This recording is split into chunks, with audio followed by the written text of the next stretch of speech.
우리 옆에 분들 축복하겠습니다. 사랑합니다. 사랑합니다. 축복합니다. 합니다. 제가 지금까지 목회하면서 아마 딱 한 번 그 100세 드신 분의 그 생일잔치 있잖아요. 그걸 예배, 감사 예배를 인도한 적이 있는 것 같아요. 한 번인 것 같아요. 근데 이분이 이제 워낙 100세니까 연세가 높잖아요. 근데 지금은 이제 그분이 돌아가셨는데 그 아들도 늦게 낳았다는데도 그 아들도 70이 다 되더라고요. 그 나이가 되니까. 근데 제가 그날 깜짝 놀란 게 뭐냐면 이 그 100세 맞으신 이 노부께서 그 이제 그 아들 친구들이 이제 축하하러 왔잖아요. 그러면 그 친구들한테 그런 얘기를 하는 거예요. 야, 얘들아, 우리 아들하고 싸우지 말고 사이좋게 놀아라. 그리고 또 뭐라 하냐, 우리 아들 때리지 말아라.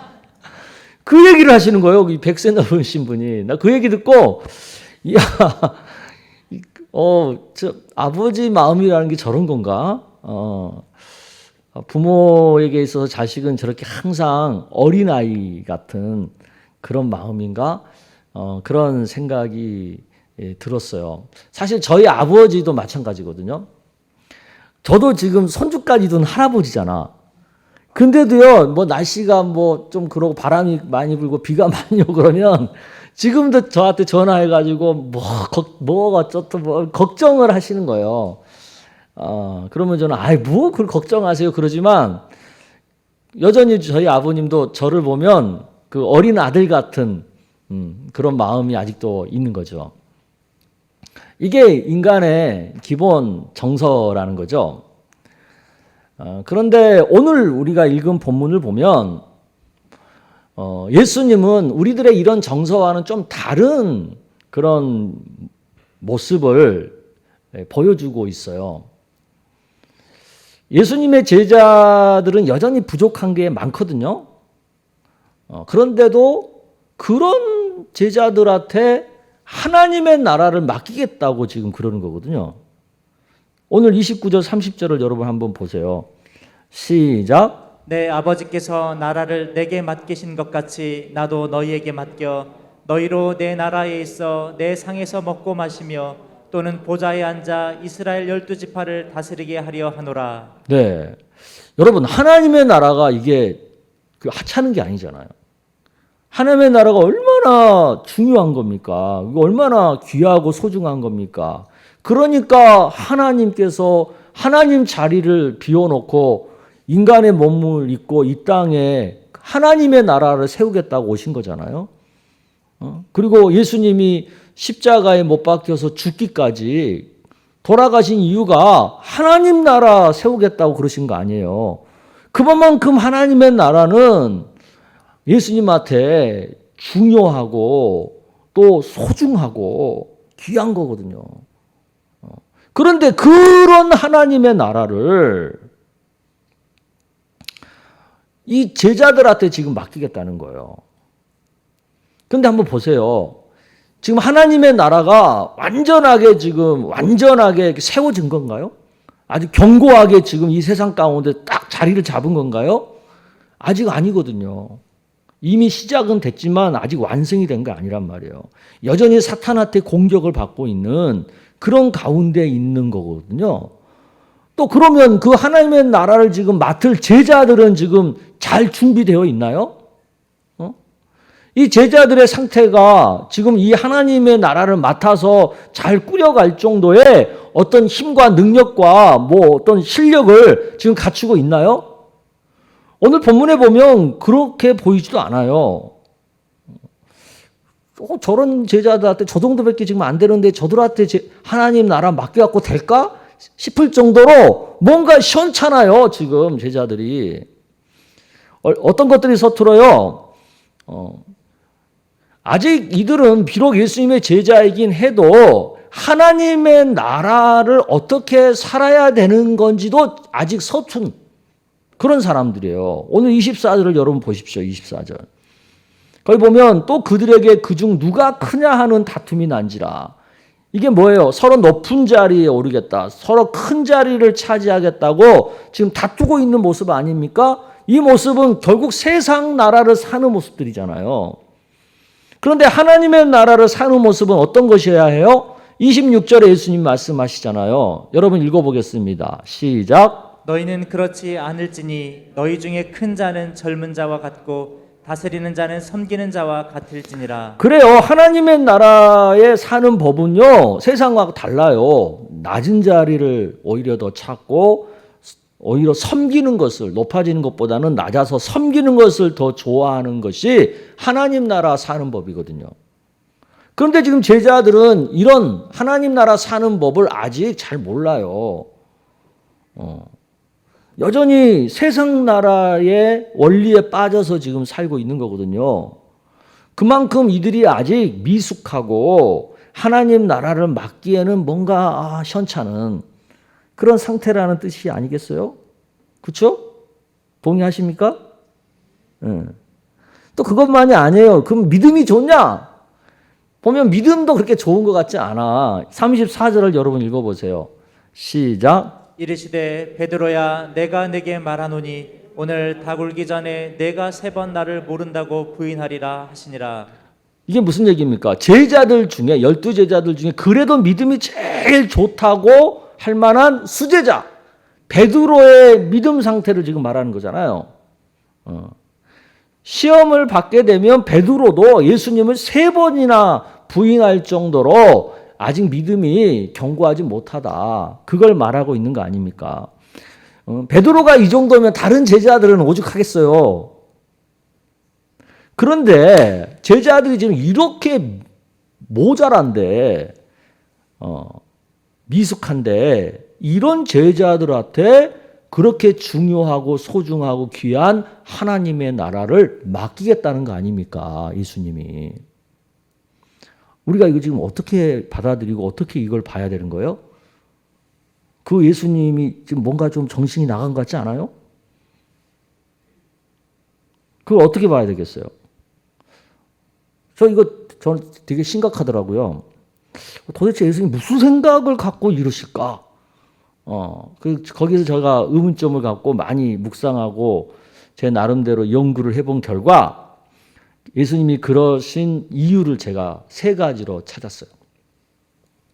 그 첫째는 예수님은 제자들을 믿기보다는 성부 하나님을 믿은 거예요. 예수님이 제자들이 이렇게 부족함에도 불구하고 그들에게 하나님의 나라를 맡길 때는 제자들이 믿음직스러워서 그렇다기보다는 그 하나님 나라를 끝까지 책임지실 분이 하나님 아버지라는 것을 예수님은 믿고 알고 있는 거예요. 본문 29절에 보면 예수님께서 이런 말씀을 하시죠. 내 아버지께서 나라를 내게 맡기신 것 같이 나도 너희에게 맡겨라는 표현이 있어요. 결국 무슨 얘기입니까? 하나님 나라를 맡기신 분은 누구예요? 성부 하나님이라는 뜻이에요. 이 말은 또 다르게 얘기하면 하나님의 나라를 세우고 하나님의 나라를 끌어가시는 주체는 성부 하나님에게 있다는 거예요. 이 말에 비추어서 우리가 생각해 보면 그러면 제자들이 잘하느냐 못하느냐에 따라서 하나님 나라의 성패가 좌우돼요, 안 돼요? 안 돼요. 왜? 하나님이 책임지고 하나님의 나라를 세워 가실 것이기 때문에. 하나님 아버지가 하시니까 하나님의 나라는 성공하게 되어 있어요, 안 되어 있어요? 되어 있는 거예요. 예수님은 그걸 믿고 계신 거죠.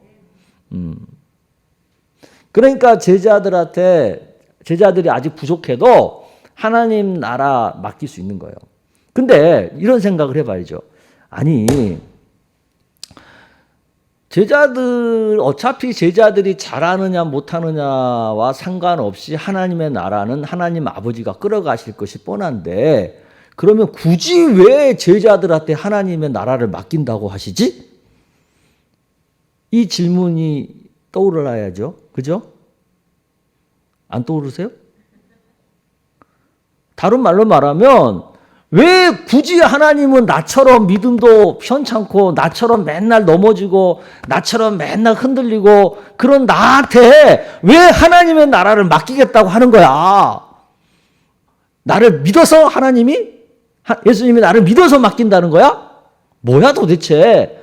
이런 생각을 해봐야 되잖아요. 저는 그 생각이 들더라고요. 하나님이 나같이 부족한 사람한테 왜 이런 풍성교회를 맡기셨지? 뭘 믿고 맡기셨지? 이런 생각이 드는 거죠.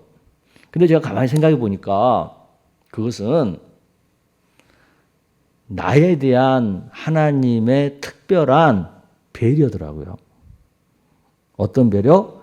하나님의 나라를 세우는 이 존귀하고 이 귀한 사역에 나를 끼워주시는 배려. 아멘?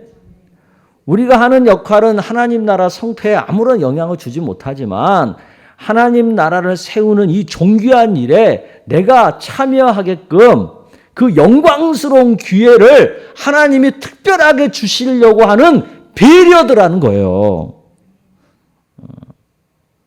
그러니까 하나님 나라를 나에게 맡긴 것은 나한테 부담인 게 아니라 무거운 짐인 게 아니라 사실은 영광인 거죠. 나한테 이런 기회를 주시다니. 이런 영광스러운 기회를 나에게 주시다니. 이 영광인 거예요. 이 부담이 아니라. 아멘? 근데 저부터도 이거 착각했어요. 오해했어요. 부담인 줄 알았어. 하나님께서 나한테 이 풍성교회 담임 목사 맡길 때 엄청 부담스러웠거든요. 근데 이게 부담이 아니라 사실은 영광인 거예요. 어차피 이 교회 하나님이 끌어가시는 건데 나한테 그래도 이 영광스러운 사역에 함께 할 수 있도록 기회를 주신 것은 하나님이 저에게 특별하게 주신 은혜이고 배려더라. 또 우리에게 이런 하나님의 나라를 맡겨주신 것 또한 배려이고 영광스러운 은혜더라 라는 거죠. 우리가 이걸 좀 믿었으면 좋겠어요. 근데 우리는 맨날 부담만 느끼잖아. 그리고 무거운 짐이라고 생각하잖아. 그게 아니더라는 거죠. 이걸 깨달을 수 있기를 축복합니다. 두 번째는 또 제가 가만히 보니까 하나님이 왜 이 시원찮은 제자들한테 하나님 나라를 맡긴다고 할까 보니까 이유가 있더라고요. 그건 뭐냐면 하나님이 끝까지 도와주시려고 마음을 먹은 거예요. 좀 시원찮아도 내가 도와주면 되니까 일단은 맡겨보자. 그거였던 거예요. 그게 31절, 32절의 얘기입니다. 여러분 읽어볼게요. 시작. 시몬아 시몬아 보라 사탄이 너희를 밀가부르듯 하려고 요구하였으나 그러나 내가 너를 위하여 내 믿음이 떨어지지 않기를 기도하였노니 너는 돌이킨 후에 내 형제를 굳게 하라. 아멘. 성자 예수님께서 제자들에게 하나님의 나라를 맡겨놓고 모른 척 하겠다는 거가 아니잖아요. 끊임없이 사탄이 하나님 나라를 공격할 때 그 공격을 받고 믿음이 약해지려고 하는 제자들을 내팽개쳐 놓고 너 알아서 해. 그렇게 방임하시겠다는 뜻이 아니잖아요. 무슨 얘기예요? 예수님이 끝까지 그들을 위해서 중보하시면서 제자들을 위해서 도와주시겠다는 의지가 있잖아요. 아멘? 네. 이 제자들을 끝까지 돕겠다는 예수님의 의지가 분명하기 때문에 확실하기 때문에 좀 모자라도 제자들한테 일단은 하나님 나라 맡기는 거예요. 왜? 예수님이 도와주시면 되니까. 이 뜻이 있는 거예요. 이 뜻이. 그리고 세 번째는 또 하나 이유가 있더라고요. 본래 하나님의 나라의 이 특성, 원리라는 게 그런 거더라고요. 처음부터 완전하게 뭘 이렇게 잘 만들어가지고 제대로 세워가지고 하나님의 나라를 시작하는 게 아니라 하나님의 나라의 특성은 처음은 미약한데 점점 갈수록 창대하게 되는 게 하나님 나라의 원리인 거예요. 이것에 대해서 이미 예수님은 말씀을 하신 적이 있어요. 겨자씨 비유나 누룩 비유 같은 걸 통해서 이것에 대해서 이미 우리한테 말씀하신 적이 있거든요. 누가복음 13장 18절 이하에 그 얘기가 나와요. 우리 한 절씩 볼게요. 그러므로 예수께서 이르시되 하나님의 나라가 무엇과 같을까? 내가 무엇으로 비교할까? 마치 사람이 자기 채소밭에 갖다 심은 겨자씨 하늘 같으니 자라 나무가 되어 공중의 새들이 그 가지에 깃들였느니라. 또 이르시되 내가 하나님의 나라를 무엇으로 비교할까? 마치 여자가 가루 서말 속에 갖다 넣어 전부 부풀게 한 누룩과 같으니라 하셨더라. 네, 예수님이 지금 하나님의 나라의 특성을 말씀하시잖아요. 처음에는 겨자씨 하나처럼 굉장히 작다는 거야. 누룩 하나처럼 눈에도 보이지 않을 정도로 미약한 거라는 거예요. 근데 이게 점점 큰 나무가 되고 밀가루통에 모든 밀가루를 누룩이 다 점령하듯이 하나님의 나라가 점점 갈수록 강력해지고 창대해진다는 거죠. 그게 하나님 나라 특성이라는 거예요. 그렇게 본다면 지금 예수님의 제자들도 믿음이 약하고 미약해 보여도 이 친구들이, 이 제자들이 나중에 믿음이 어떻게 된다는 거예요? 크게 자란다는 거죠. 창대하게 된다는 거죠. 이걸 예수님이 아시기 때문에 조금 지금은 약해 보여도, 믿음이 작아 보여도 그 제자들한테 하나님의 나라를 전격적으로 맡길 수가 있는 거죠. 아멘. 자, 그렇다면 한번 생각해 보자고요. 그러면 왜 예수님이 우리한테도 하나님의 나라를 맡겨주실까? 나한테도 하나님의 나라를 맡겨주신다고 할 때는 그게 우리 각자에게 어떤 의미가 있는 걸까? 그 생각을 해봐야 되잖아요. 나에게 이게 무슨 의미가 있지? 내 삶과 어떤 연관성이 있는 거지? 그 생각을 해봐야죠. 그 첫째는 그거죠. 하나님 나라를 세우는 이 하나님의 정교한 이 사역에 나도 참여하게 해주시는 그 주님의 배려이고 또 나에게는 이것이 굉장히 영광스러운 것이다 라고 하는 의미죠. 하나님께서 가장 중요하게 생각하신 하나님 나라 건설 사역에 내가 참여하게 되었다는 거, 이거 굉장히 나한테 영광스러운 거예요. 근데 우리는 이 영광스러움을 모르는 거야. 그리고 맨날 부담만 느껴. 아, 왜 이렇게 나에게 무거운 짐을 맡기십니까? 근데 사실은 이 무거운 짐이라는 개념보다 더 앞선 개념은 나에게 영광스러운 사역을 맡긴 건데. 근데 우리는 이 영광은 생각 안 하고 맨날 부담만 크게 생각하고 그게 나한테 무겁다고만 생각하고 그런 거죠. 그러니까 우리가 이게 하나님이 나에게 이 하나님 나라 맡겨주신 것은 영광이라는 생각을 우리가 좀 해볼 필요가 있는 거예요. 아시겠어요? 영광스러운 거예요. 두 번째는 내가 하나님의 나라를 맡았기 때문에 예수님의 확실한 도움을 보장받게 되었다는 의미가 있어요. 예수님께서 우리를 도와주시는 목적은요, 분명해요. 우리가 하나님의 나라를 맡았기 때문에 우리를 도와주는 거예요. 아멘? 그러니까 우리가 하나님 나라를 세우기 위해서 살잖아. 그럼 예수님 우리를 도와주세요, 안 도와주세요? 도와주시는 거예요. 그러니까 우리가 하나님의 나라를 맡았기 때문에 예수님의 도움도 보장받은 거예요. 이걸 우리가 알아야 되는 거죠.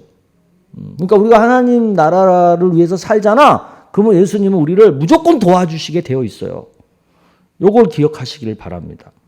그 다음에 세 번째는 내가 하나님 나라를 맡았기 때문에 우리는 갈수록 창대해지게 되어 있다는 사실이에요. 하나님 나라를 맡았다는 것은 하나님 나라 원리에 충실한 삶을 산다는 의미가 아니겠습니까? 그런데 하나님 나라의 원리가 뭐예요? 시작은 미약해도 나중은 창대해지는 거잖아요. 그러니까 우리가 하나님의 나라를 맡아서 하나님 나라를 제대로만 산다면 우리의 영적인 것이나 육적인 모든 삶이 결국은 창대해지게 되어 있다는 거예요. 이걸 여러분 믿으시기를 바랍니다. 따라서 예수님께서 우리에게 하나님 나라를 맡기신 것은요, 우리에게 무거운 짐을 지우는 게 아니에요. 그것보다는 우리를 더욱 복되게 하기 위해서 하나님께서 특별하게 베풀어 주신 은혜라는 것을 우리가 믿어야 합니다. 우리가 하나님 나라를 맡아서 하나님 말씀으로 세상을 통치하는 삶을 계속 살아가게 되면 우리에게는 영적으로나 육적으로나 놀라운 은혜와 놀라운 복이 임하게 되어 있어요. 그게 다른 게 아니잖아요. 하나님 나라를 통치하는 영광, 예수님의 도움을 받는 특별한 혜택, 그리고 미약한 내 삶이 점점 창대케 되는 복, 이런 것들을 우리가 누리게 되는 거죠. 이런 놀라운 은혜와 복이 있기 때문에 예수님께서 우리에게 하나님의 나라를 맡겨주신 거예요. 이걸 믿으시기를 바랍니다. 제가 이제 코로나가 이제 터지고 또 이 코로나가 장기화될 조짐이 분명해지기 시작하면서 제가 정말 많이 고민하고 많이 기도한 것이 있어요. 솔직하게 얘기하면 저는 막 코로나 빨리 끝나게 해주세요. 뭐 이런 기도보다는요, 어떤 게 더 간절히 기도가 됐냐면, 역사를 좀 아는 사람들은 아마 다 그렇게 생각했을 것 같아요. 이런 세상적으로, 역사적으로 보면 이런 큰 재앙이나 어떤 큰 전쟁이나 큰 전염병이 한번 확 휩쓸고 가잖아요. 그러면 새로운 세상이 열려요. 그리고 새로운 기회들이 만들어져요. 그게 역사가 말해주는 거예요. 저는 이걸 알기 때문에 이번에 이 코로나가 진행이 되고 끝나게 되면 몰아올 어떤 큰 변화는 분명히 있을 거고, 분명히 그 변화와 함께 새롭게 만들어지는 기회들이 있을 텐데, 그 기회를 어떻게 깨닫고 그 기회를 어떻게 붙들 거냐. 교회가, 그리고 우리 성도들이, 또 우리나라가 그런 기회를 어떻게 붙들어야 될까? 그것을 위해서 내가 뭘 해야 될까? 이런 것들이 고민이 되고, 이런 것들이 저한테는 기도가 되더라고요. 그 유대인의 격언 중에 그런 말이 있잖아요. 물고기를 주지 말고 물고기 잡는 법을 가르쳐 줘라. 얘기 들어보셨죠? 이 얘기는 다 한 번씩은 들어봤을 거예요.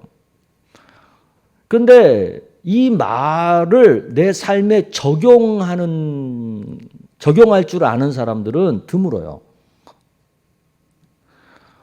내 어떤 삶의 형편 속에서 물고기 잡는 법을 터득한다는 게 뭘까? 나한테 어떤 것에 해당되는 걸까? 이런 것들로 연결할 줄 아는 사람은 많지 않은 것 같아요. 우선 상황이 어렵잖아요. 그럼 사람들은 당장 물고기 한 마리 얻어먹고 물고기 한 마리 나눠주는 것에 급급하기 마련이거든요. 그런데 어려워도요, 그 상황에서 스스로 물고기를 잡는 법을 알려고 하면, 그리고 또 그것을 터득하잖아요. 그러면 그런 사람들은 그 상황에서 기회를 잡는 거예요. 그리고 시간이 갈수록 그런 사람들은 더 풍성한 물고기를 갖게 되는 거예요. 그래서 우리가 어떤 상황에 처하면 이 상황에서 물고기 잡는 법이 뭔가를 고민하고 그걸 터득해야 되는 거거든요. 그러니까 저도 이제 그런 면에서 고민을 하는 거예요. 이런 상황에서 우리 교회가, 또 우리 성도님들이 이 물고기를 잡게 만들어줘야 되는데 도대체 어떻게 이걸 적용을 해야 될까? 우리 신앙에 어떻게 이것을 접목을 시켜야 될까? 이런 것들이 저한테는 많은 고민이었고 기도의 제목이었죠. 그래서 제가 기도 중에 깨달은 건 뭐냐면, 그것은 다른 게 아니라 이럴수록 우리가 더 철저하게 하나님의 나라를 사는 거다. 그것이 물고기 잡는 법이다. 그걸 저는 깨달은 거예요. 그래서 하나님의 나라를 살자고 제가 여러분들에게 강조하는 거죠. 하나님 나라 산다는 건 다른 거 아니에요. 스스로 말씀 가운데서 깨닫고 그 말씀 따라 믿음으로 하루하루 매 순간순간을 살아가는 믿음과 능력을 키워주는 거거든요. 꼭 교회 안에서뿐만 아니라 예배 시간뿐만 아니라 일상적인 삶의 자리에서도 하나님을 의식하고 말씀대로 살아가려고 하는 것. 그게 하나님 나라 사는 거거든요. 뭐 감정적인 위로나 격려, 메시지도 필요하지만 그것보다는 의지적인 어떤 결단과 의지력을 갖고 하나님의 나라를 살기로 선택하고 하나님의 나라를 사는 것을 결단하는 그런 삶을 계속 살아갈 수 있다면 그게 고기 잡는 법을 터득한 거거든요. 왜냐하면 그래야 사는 거예요. 고기 한 마리 딱 받아 먹잖아요. 그 순간은 잠깐 위로가 되고 그 순간은 잠깐 배고픔을 달랠 수 있어요. 그러나 얼마 안 가면 또 금방 배고파져요. 그것은 살 길이 아니에요. 물고기 잡는 법을 배워야 내가 스스로 나가서 바다 나가서 강에 나가서 물고기를 잡아올 수 있는 거예요. 그건 다른 게 아니라 하나님 나라를 사는 겁니다. 그래서 하나님께서는 우리를 살리려고 하나님 나라를 우리에게 맡긴 거예요. 이걸 깨달아야 돼요. 그렇기 때문에 우리가 하나님 나라를 맡아서 하나님 나라를 살아가는 것에 매달리다 보면 거기에 피할 길이 열리고 거기에 살 길이 열리게 되어 있어요. 그래서 우리는 매일 하루하루 첫 시간을 시작하면서 먼저 말씀 붙들고 예배하고 하나님의 뜻을 구하고 또 가정에서나 일터에서 순간순간 하나님과 동행하고 하나님 뜻대로 사는 것을 고민하고 또 그것을 선택하고 하는 그런 삶을 살기를 힘쓰는 겁니다. 이렇게 매일매일 살다 보면요. 그 삶 속에서 구체적으로 예수님이 도와주시는 것을 우리가 경험하게 됩니다. 또 그렇게 살다 보면 처음에는 약하고 부족했던 내 삶이 점점 더 좋아지는 그리고 점점 더 창대해지는 것을 체험하게 됩니다. 그렇게 우리가 이 땅에서 하나님 나라를 사는 거예요. 그러다가 주님이 오라고 하시면 그때는 또 할렐루야 하고 주님께 가서 하늘에서 또 하나님의 나라를 또 계속 살아가는 거예요. 그게 하나님이 기대하시는 인생이에요. 아멘? 근데 제가 이렇게 얘기하잖아요. 그러면 사람들은 어떻게 생각하냐면 이걸 굉장히 추상적인 개념으로 굉장히 어떤 이론적인 그런 개념으로 받아들여요. 뭐 이렇게 현실성 없는 얘기를 하세요. 이렇게 얘기해요. 근데 그렇지 않아요. 한번 보세요. 하나님 말씀을 기준으로 삼고 매사를 선택하고 판단하고 실천하려면요. 그건 굉장히 현실적인 문제이고 굉장히 구체적인 문제인 거예요. 그래요, 안 그래요? 그래요. 그러니까 하나님 나라를 산다는 것은요. 추상적인 얘기가 아니에요. 이상적인 얘기가 아니에요. 굉장히 현실적인 얘기고 굉장히 실제적인 얘기고 구체적인 얘기인 거예요. 그런 구체적이고 현실적인 것에서 말씀을 기준으로 삼고 그 말씀 따라서 판단하고 선택하고 실천하는 거. 그게 하나님 나라를 사는 거예요. 그렇게 하나님의 나라를 살다 보면 어떻게 다 모든 게 편안하겠어요? 반드시 시험도 있고 고난도 있고 환난도 있고 어려움이 있어요. 그런데 그 어려움을 만났을 때 끝까지 믿음으로 견딜 때, 믿음으로 참을 때, 이겨낼 때 하나님의 나라가 열매를 맺기 시작하는 거예요. 아멘? 근데 우리는 어떻게 하냐면 하나님 나라대로 하나님 나라 살아야지 그래 놓고는 조금 어려움이 생기잖아. 그러면 흔들려. 조금 힘든 일이 생기잖아. 포기해. 중단해. 그러니까 이게 안 되는 거예요. 그리고 하나님, 어떨 때는 하나님의 나라, 어떨 때는 세상 나라, 어떨 때는 하나님 뜻, 어떨 때는 내 뜻. 이게 왔다 갔다 해요. 그러니까 이게 복잡해지는 거예요. 복잡해지는 거예요. 꼬이는 거예요. 그래서 인생이 복잡하고 고민이 많고 여러 가지가 혼란스러운 일이 생기는 거예요. 심플하게 처음부터 끝까지 하나님의 나라로 쭉 가잖아요. 그러면 삶이 굉장히 단순해지고요. 굉장히 질서가 생기고요. 굉장히 이게 심플해지게 돼 있어요. 그럼 복잡한 일 없어요. 내가 하나님의 나라를 사는 게 분명한데 어려워. 그래? 그럼 하나님 나라 사는 것 때문에 내가 어려움을 겪어야 해? 그럼 겪는 거지 뭐. 인내하면 되지 뭐. 내가 하나님 나라를 살려고 하니까 이게 손해봐야 돼. 그래? 손해봐야 돼? 그러면 손해보지 뭐. 하나님 나라 때문에 내가 손해보는 거라면 기꺼이 보는 거지 뭐. 그리고 손해보는 거예요. 잔머리 안 굴려요. 그냥 전공법으로 사는 거예요. 그러면 엄청나게 내가 손해볼 것 같고 엄청나게 고난이 길어질 것 같죠? 안 그래요. 지나가요. 금방 지나가요. 그리고 하나님 나라만이 가질 수 있는 평안함과 기쁨과 형통함과 부요함이 내 삶 속에 스며들기 시작해요. 분명해요, 이게. 복잡해 보이고 어려워 보이는데요. 그럴수록 하나님의 나라의 원리로 딱 나가잖아요. 금방 다스려져요. 금방 심플해져요. 제가 왜 이렇게 자신 있게 얘기하냐? 내 삶이 그랬어요. 저 목회하면서 여러 가지 복잡한 일 많았는데 그게 전공법으로 하나님 나라 원리로 딱 들어가니까 단순해지더라고요. 근데 그러지 않고 막 여러 가지 생각하니까 복잡해지더라고요.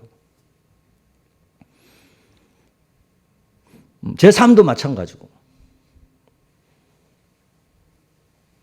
우리 집사람이 저한테 맨날 그래요.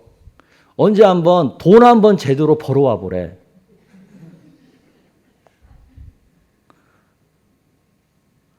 저 한 번도 우리 집사람한테 돈 풍족하게 갖다 줘 본 적 없어요. 그러면 그렇다고 해서 내가 지금까지 가난하게 살았나요? 저는 한 번도 내가 가난하다고 생각해 본 적 한 번도 없어요. 그러니까 돈 안 해도 하나님이 필요한 거 다 채워주시고 먹을 거 다 주시고 집도 주고 옷도 주고 다 그러더라고. 돈 하면 돈이 많이 벌어질 것 같지만 안 그렇더라니까요. 하나님 원리대로 믿음으로 이렇게 한 걸음 살다 보면 하나님이 알아서 다 필요한 거 채워주시더라고요. 그러니까 어렵게 생각하지 마시고 그냥 하나님의 나라를 뚜벅뚜벅 살아가면 돼요. 믿음으로. 끝까지. 왔다 갔다 하지 말고. 아멘. 그러면 모든 게 형통해. 근데 자꾸 왔다 갔다 멈췄다가 막 달렸다가 또 쉬었다가 앉았다가 이러니까 매사가 복잡해지는 거지. 그냥 꾸준하게 그냥 페이스를 잘 유지하고 가면 돼요. 그런 은혜가 있기를 주의 이름으로 축복합니다. 아멘.